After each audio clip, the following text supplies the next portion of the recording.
Conversation for the trades. I am your host, Christene Marie.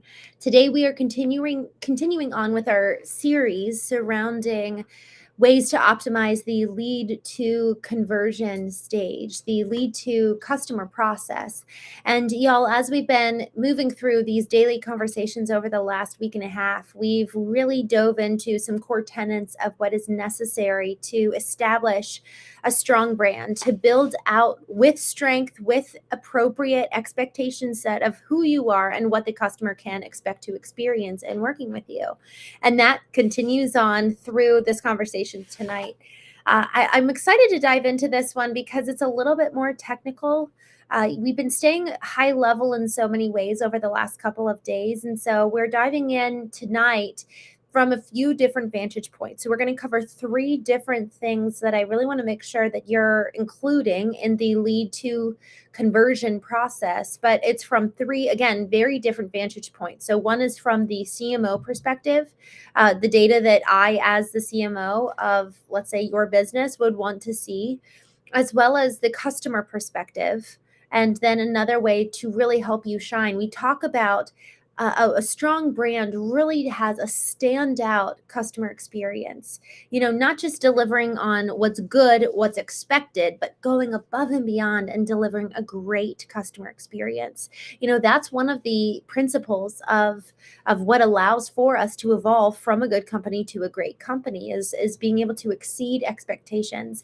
And so number one, from the CMO perspective, we've talked over the last couple of days about, okay, how do you make sure you gain visibility as a brand online? Okay, how do you do that? Next, okay, once they're on your website, how do you optimize for that experience? What enhancements should you make? What should you do on the website to make sure it's very clear about how they should take action, about what the messaging looks like, sounds like? And then yesterday we talked a little bit about, okay, once they do, well, actually, first it was, okay, once they reach out to you, what should happen then? And then yesterday we dove deeper into the actual cadence of what the approach should be when they do reach out. And frankly, what the conversation should look like. If I'm answering the phone, I'm Susan and I answer the phone, what are the questions I should be asking? And what could I do in that moment to elevate the overall experience? So to that point, now kind of moving onward. So there's a difference when a customer fills out a form versus they're calling and you're getting data from them. I have always found without fail that phone conversations render way more information and frankly give the context. You hear the person's tone of voice. You can dive deeper on a subject if you can hear them kind of lingering somewhere, you can dive deeper, whereas a form is just so static and you're really missing that interpersonal element. So ideally, you answer the phone the second they call. You've got the phone number up front and center. You want them to call you, and that's the primary call to action. And then also you've got it so that if they do fill out the form, you're calling them back right away. So regardless if it is a form or a phone call, this is one piece of data from the CMO perspective that I really want you to ask for. And for those of us who have appropriate tracking and analytics set up from all of the paid advertising, organic advertising, and the difference between paid and organic is, you're actually not spending $1 for them to find your website, click on your website, fill out a form, or pick up the phone and call you. You haven't paid anything. For the most part, they type in their need and you show up. That's the ideal world. And then the paid perspective is that you're actually proactively going out, putting yourself out there in front of them, or you're going out and finding them and then bringing them to you and you're paying for that lead. But this question is regardless of whether you're paying or not, because if you are paying, and even if you're not, you've got data on the back end, effectively little pieces of code that's tracking that customer's process. So if they find you on a Google search organically, nowadays people are finding you through ChatGPT. So that's another organic way to find you. And then if they click on your YouTube ad, that's being tracked. All of that is being tracked. They're coming from this channel. So the phone call, when they actually call you We can see the data that says, oh, they came from Google, or they called you from Facebook, and then they landed on the website, and then they called. And then same with YouTube. We can see that the form that's being filled out, they originated from a YouTube video. And we can even see, depending on how well the tracking is in place, we can see which YouTube video brought them to us. Awesome. But what we also want to ask, so that's one source. Where did they actually click? Where did they come from? Y'all, I want to know from the customer's perspective, where did they hear about us? How did they think that they found us? And the reason why that's so important is because some traditional advertising, there's a couple of reasons. One, traditional advertising a lot of times does not have a code tracking how they find us. So if you have a billboard in a baseball stadium, they might see the billboard, and that's literally just cementing in their subconscious mind the logo, the brand name, your brand presence, your brand promise, even ideally. That can never be tracked. And same with a billboard on the side of the road. Same with a newsprint. Same with you putting your name on a local community football team, and you're a sponsor for a team and they happen to see that. None of that is trackable. So if you're solely relying on digital analytics to tell you the source for all of the traffic coming, you're going to be missing a great deal of either opportunity of where you could be advertising or have misappropriate attribution. So people are, what the data shows you from the digital side is, look, all of these people are coming from Google and YouTube. But what we're missing out on is all of the untrackable data from the sports field, from the newspaper, from the roadside big stand that has your ad on it. And so apart from asking the client, where did you hear about us? Now clearly they came through those other sources. So those other sources are important. But apart from asking the customer, we're going to be missing out on some opportunity to be like, oh yeah, they actually heard our radio ad. And here's what's funny. Sometimes I've seen this many times where we actually will run a radio ad, turn it off, and 5 months later, the customer's saying, oh yeah, I heard you on the radio. And we're like, we're not running radio. But what's helpful is that it proves that, one, it's working. It proves that the same kind of narrative that we've been talking about the last couple of days is that people buy from their subconscious mind. We're programming their minds around how to think about us. And I mean that in a really, really actually loving way. We're teaching them how to engage with us. That is the exact same way that shows up in our relationships with people. We teach people how to treat us. We teach people how to engage with us. We teach people who we are. But if we're not proactively teaching people and programming, hey, this is my standard of excellence. Hey, this is what I value. Hey, this is who I love. Hey, this is my boundary. Hey, this is my own standard to which I will abide and operate my life. We teach people how to engage with us, and we need to be teaching our customers who we are and what their expectation should be in engaging with us.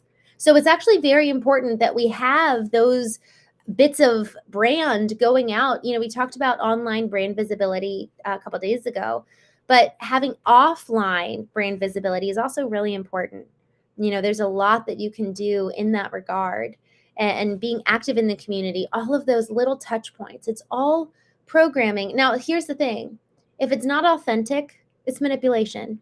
So the ability for it to be values driven, that's why I started with that. A strong brand has strong values and makes decisions off of that. Because if you're trying to create a great customer experience and connect with them emotionally, sans values, then it will become manipulation. And it's really, really a dangerous game if we're not rooted and grounded in the integrity of who you and I are, both as leaders and as business owners and as the business itself. So who are you as a business? And how do we pull that forward in the brand messaging so that we can create meaningful connection? Again, a strong brand demarcates. It pushes people away and it pulls people towards us. If we had everybody pulled towards us, that means we're probably not being authentic, because there's nobody in all of creation who has every single person like them. So if we're brave enough to be a strong brand, we will have lovers and haters. So that's number one. This is what the CMO wants from your business, from your call center. Ask people how they heard about us. because it is so helpful to just hear from their perspective and also see what resonates. Because here's another thing. If we're running and testing different campaigns in different geographical locations, some areas, the psychographic behaviors, like literally the psychology of a customer in the rural area, could be very different from the psychology of the person in the city. So some radio campaigns or TV campaigns or YouTube campaigns or putting your logo on the back of a local sports team, some of those may resonate more so in different areas. So this is free feedback on our advertising to ask our customers, where did you hear about us? So that's number one. Number two, y'all, I would love if we all started doing this. I experienced this. So this is the customer perspective. I experienced this probably 2 years ago. I was getting, I think it was my HVAC. I can't remember at this point.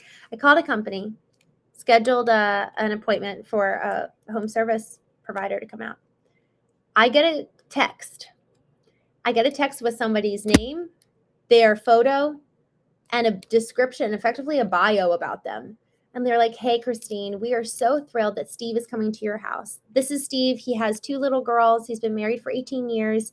He actually served in the military. And we're so honored to support veterans. And he's our lead and such a remarkable leader in our company. You know, he's a lead in this department, and we're so thrilled for you to see him. We just wanted to include a picture so that you know who's going to be standing at your front door.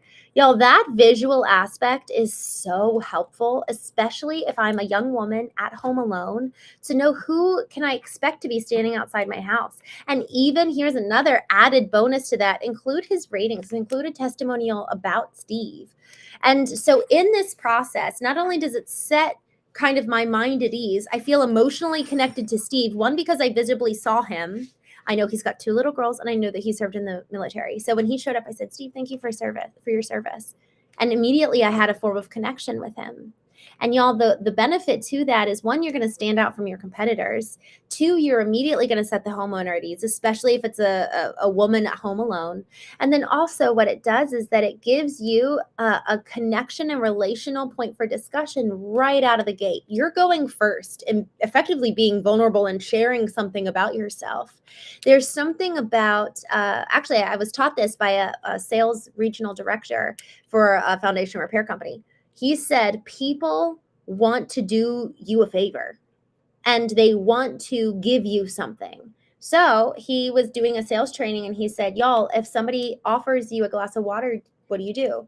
And almost every single salesman that he was training said, don't take it. He says, no, take it. Take them up on their offer. Let them serve you, because immediately you're bringing down their guard. They're able to do something for you. And there's something about that psychologically that, people immediately feel good about themselves. And so for me to be able to say, Steve, thank you for your service. I'm welcoming him into my home and doing something for him by encouraging him or thanking him or honestly honoring him in a way. And then Steve comes in and instantly we have a connection. Guys, human-to-human connection cannot be overemphasized in the importance in doing business. And it is more important than ever, especially in the age of AI. We cannot forget human-to-human connection. And then finally, set the expectations.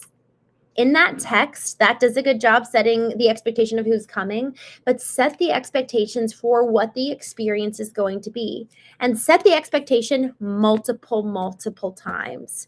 Y'all, when my dad and I were talking in 2017 about bringing Hoffman Painting and Finishing online, it's a 1922 business, and this was the first time that we brought it online.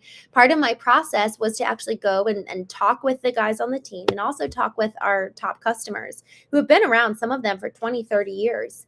And I got on the phone and I talked with probably 10 to 15 customers. And I realized in that moment the value of communication. They said, George is so communicative. I know exactly what's going on at every step of the way. And this was reiterated on multiple points of analysis.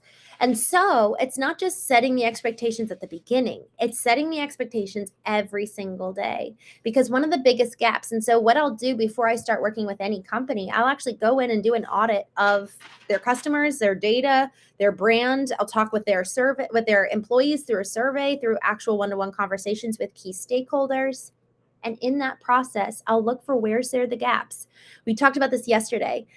As we've got buckets of departments, and literally envision like you've got 5 buckets in a row. Here's the bucket of the lead and the call center. And then you've got the bucket of the appointment. Then you've got the bucket of design and invoicing and proposal and kind of solidifying what the deal is going to be. Then you've got the bucket of production, fulfillment. And with each bucket, you start with the bucket of water coming in. Marketing pours the water into the bucket for the lead. The call center takes this bucket of water and pours it into the next bucket, which is the appointment. That's where the sales team takes over. Sales team takes the appointment, pours it into the next bucket, which is design phase, finalizing the proposal, sending specs to the back office, finalizing what the details are going to be there. Okay, that's now back end office supposed to handle that. And then they pour the water next into the production bucket. Now it's time for fulfillment. Y'all, how much water has been leaked at every single switching of the stage? Y'all, sometimes the lead to appointment has major leakage. Sometimes, and this is actually the bucket that I find most often, it is from back end office to production to fulfillment. I found this out as I was diving into it. I found out that it had been 6 weeks from the point of a customer putting down a deposit from them calling and canceling because they hadn't heard anything. Everybody at the back office knew what was happening. Oh, snow, bad weather, this person had to cancel, this person's out. They did not contact the customer for 6 weeks after the customer had paid money. And so after hearing about this, I took a step back from this one particular client and I requested data. I said, give me the data for 2024 of all canceled jobs. So much of marketing stays top of funnel. It stays lead to appointment, lead to appointment, lead to appointment. Sometimes we actually do pay attention to, how many of those appointments transition and actually become sold jobs, which frankly, I think every single marketer should pay attention to that. But I want to know how many sold jobs are being canceled. 11% of all the revenue had to be refunded. 11%. Y'all, marketing is full funnel responsibility. It is responsibility for looking at every single piece of the puzzle, every single bucket. Where's their leakage? Why? And so when we understand that that water has to flow through the entire process, now marketing takes responsibility for the water itself rather than the bucket. It's taking radical responsibility for the customer. And that customer needs to have a great experience. So how is it, as a lead, going to have a fantastic experience with the call center? How's it going to have a fantastic experience with the salesman at the appointment? How's it going to have a fantastic experience as the design and specs are coming together? How's it going to have a fantastic experience after they sign and move into production? And then on the bottom of the funnel, how are they going to have a fantastic experience when the job is done? Turning them not just into an evangelist to tell other people about us, but to ultimately strengthen them and our relationship with them to such a point that they're actually ready to repeat the entire cycle and move with us for another service. Maybe it's monthly maintenance. Maybe it's an annual membership. Maybe it's a completely different service. Customer lifetime value is something we'll talk about tomorrow. I just made that decision now because this is really important. Y'all, we're going to talk about customer lifetime value. Trust is the number one indicator in this regard. Brian, I'm so glad you joined. Y'all, this conversation is really important. How are you taking radical responsibility for every single bucket of the customer journey, even if it's not your department? It's not just marketing's job. It's every single person's job to have full funnel examination. If you see something's wrong over there or something's wrong over there, go ask. It's so, we don't want to be siloed. It's so easy to stay in our own lane, put our blinders on and be like, oh, that's not my problem. And then put down the blinder and shield and just stay in our little house. There's something to this point, though.